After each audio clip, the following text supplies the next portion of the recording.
I was watching the American press spew a lot of misinformation about the plane donation last week when we were abroad. Let's be very clear. The government of Qatar, the Qatari family, has offered to donate this plane to the United States Air Force. This plane is not a personal donation or a gift to the President of the United States. And everyone who wrote that last week should go and correct their stories, because this is a donation to our country. The President, frankly, has nothing to do with it. It's the Air Force's project to take on. So Karoline Leavitt knows what her job is. She knows that soul is not a thing anymore. You don't have that. You sold that for power and access, and she'll have like a Fox show someday, or she'll be the governor of a Republican state, I suppose. So she just told a bunch of absolutely wild lies. This is not a personal thing, even though he's gonna take the plane. It's not to him, even though, again, he's gonna take the plane. Wildly corrupt. There is no way that if Joe Biden had done this, she would not be vilifying and pillaring him for this, and she would be right to do so. But I'm glad that she told those lies yet again to make this new turn in the story, where we find out how even more corrupt it is than we thought, look even worse for her, because there she says, they offered to donate this plane, get off his back. This despotic regime decided to give the biggest bribe that's ever existed to an American politician, and that was their decision to make. Now, notably, that doesn't make it any less of a bribe. I'm sure there's many foreign individuals, officials, parties, corporations that would love to bribe American politicians. It's still wrong, but it turns out that's not even what actually happened. It wouldn't be okay, but it's also not what happened. The Trump administration apparently first approached Qatar. It was them who approached them looking to acquire a Boeing 747 that could be used as Air Force One, directly contrary to the idea, the narrative they have been spreading since day one, that it was the president who reached out and offered the jet as a gift. It's their idea, they're just so friendly. He specifically asked for this. Now, he did not, at least based on the current reporting, ask for it to be a $400 million gift. They were implying that they would lease it, it seems like, but it was their idea. So again, like it's already illegal. He should go to jail if he accepts this. At the very least, he should never get his grubby little hands on it for his own personal use, which is definitely where this is going. But it was also his idea. He's the one pushing for foreign governments to bribe him. And so let's talk about why he started to do this. Why go to Qatar? Why try to get this plane? So after he took office in January, the Pentagon contacted Boeing and was told the company would not be able to deliver the new jets it was building to replace the aging presidential planes for another 2 years. At the same time, Trump tasked his Middle East envoy, Steve Witkoff, with finding a list of viable planes. Third source that CNN had recalled that the initial discussions were about leasing the plane rather than buying it outright. Now that would have been bad. I assume he wouldn't have ended up with it in that case. So I guess that would have been better, that the American taxpayer would just be buying another luxury jet for him, because he can't bear to fly around for 2 years on the current Air Force One.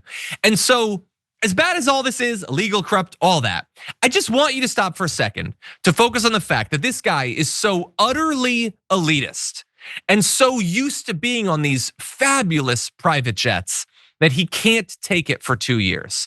And he sent his Middle East envoy to go find planes.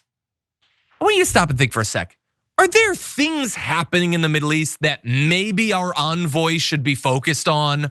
Wars, genocide, problems with pirates, let's say even from their point of view, trying to contain Iran and all that, trying to lock down new allies. Nope, forget about all of it. The interior of this plane isn't nice enough. Steve, get over there and find me a better one. I want plush seats. Forget the genocide. I got that. You don't need to do any like diplomacy. I'm just gonna occasionally pop up and be like, we're gonna steal Gaza. That's it, we're good. Don't even worry about that. You go get me a plane. He's not your personal shopper, dude. He's supposed to be your head diplomat, your like main person. And so instead, that's what he was doing, because I gotta have nice bathrooms, man. Trump needs better bidets. His butt can't take it anymore, America. And so if that means he takes a massive bribe, and if that means American foreign policy is manipulated to benefit Qatar, then that's what's needed. As Woozle points out, he needs rich Corinthian leather. Okay, this strong man needs plusher seats to sit on. And so that's the most recent reporting. So Karoline Leavitt, who already is arguably one of the biggest liars we've ever had inflicted on us, another level of lie right there. Well, I've alluded to Steve Witkoff. Why don't we delve into that portion of the story for a second? Brooke says, Corinth is known for its leather, and I appreciate that reference. Anyway, let's jump to this. According to new reporting, Donald Trump sent his Middle East advisor all around the Middle East just looking for a nice jet, just going to all of these regimes and setting aside the human rights abuses and the devastation wrought on their own populations. You gotta find me a new jet, man. And Steve Witkoff was apparently successful in that. He either just convinced or strong-armed Qatar to offer the biggest bribe that has ever existed. And he was asked about that plane actually recently. So why don't we check in on the guy who apparently was behind this whole thing. Do you have any concerns about this? I mean, what do the Qataris expect in return for a $400 million present, essentially to the United States? Well, first of all, John, it's a perfectly legal transaction. It's been vetted by White House counsel, by the Justice Department. There are outside law firms involved. So it's a perfectly legal government to government, Department of Defense to Department of Defense transaction. I'm not sure how anyone would see this as the Qataris looking to gain some sort of advantage. We have an advantage because of their largesse and them looking to invest in our country, and I think all of that is to be commended. Okay, so just bear in mind, he knew that it wasn't, again, that they just went and they just gave it to him out of the goodness of their heart or whatever. He knows the entire plot. He knows that Donald Trump is a spoiled little rich boy who needs a really fancy jet. And he knew that his job, this full-grown elderly man, I guess, was just going from dictator to dictator, looking for who's gonna give him the nicest plane or whatever. But I can't tell you how much I appreciate his answer to that question. Because John Carl, I think that was, John Carl's like, what do you think they might want in return for this present? And Steve Witkoff did like a solid moment. Hey, it's not illegal. This is totally, I talked to that person. There was a lawyer, maybe not a real one. We don't really have those, but like Alina Habba thinks it's cool. What are you talking about illegal? Dude, he didn't say anything about the legality of it. Arguably, he should have. I would have loved for him to focus on that aspect. He didn't talk at all about it being illegal. So, little bit, Steve Witkoff, a little defensive there about the legality. And so, yeah, no, Steve Witkoff, obviously, like every one of them, he knows it's a bribe. And he knows that you get bribes for things you've already done or things that you plan to do. And so the idea that they would give the biggest bribe that's ever existed and expect nothing in return is madness. Steve Witkoff does not believe that. None of these people believe that. If Hunter Biden was given a fancy Razor scooter by the UAE, that's all they would talk about on Fox for 6 months. They understand that these gifts are a potential problem. And so, oh my God, so utterly pathetic there. But I do think we have a little bit more. Setting aside Steve Witkoff, you're not gonna get anything honest out of him. And arguably, you're not gonna get that out of this next guy either. But Steve Besant was asked about the gift again by Jake Tapper. So let's see how he did. You're a hard-nosed businessman.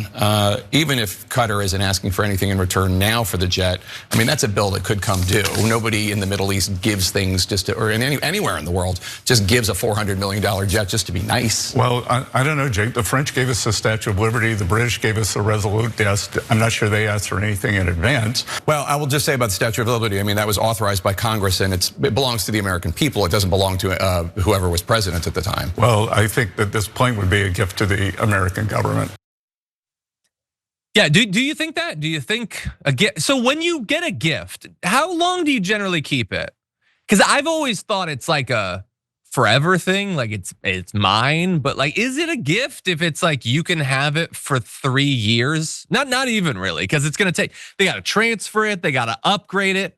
The American people will have this gift insofar as Donald Trump gets to fly around on it and not them for what, a year and a half, 2 years, and then Trump is gonna steal it?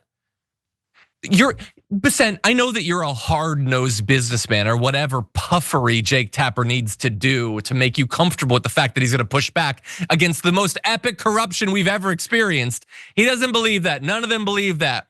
He knows it's a bribe. They all know it's a bribe. It's just a bribe. I don't know why Jake Tapper can't just say that. He's implying it. That's good. I guess that's better than most of these people or whatever. And I appreciate Jake Tapper taking a moment out from promoting his book to ask an important question about the current president. But no, they all know it. And again, like Congress approved the transfer of the Statue of Liberty. How much did the Resolute desk cost? Maximum $300 million, maximum. And again, it's still there, because it was given to the government. It wasn't given to an individual. And I guess I would say I don't understand, but I do understand. You all understand. Why don't they just make it a permanent thing that he can't take? And then that would be it for the conversation. Trump desperately wants to fly around on this. He'll get to for a year or two. And then that's it. You can't steal it from the government. And why did Jake Tapper not ask that question? Why did Carl not ask that question? Again, this is not rhetorical. Why is no one proposing making it contingent on him not transferring it to his library afterward? It's as if that's illegal to do in the media. I literally do not understand that. And so he's going to try to take it. He's 100% gonna use it for the 5 days or so he'll survive past his presidency. The entire thing is just incredibly frustrating.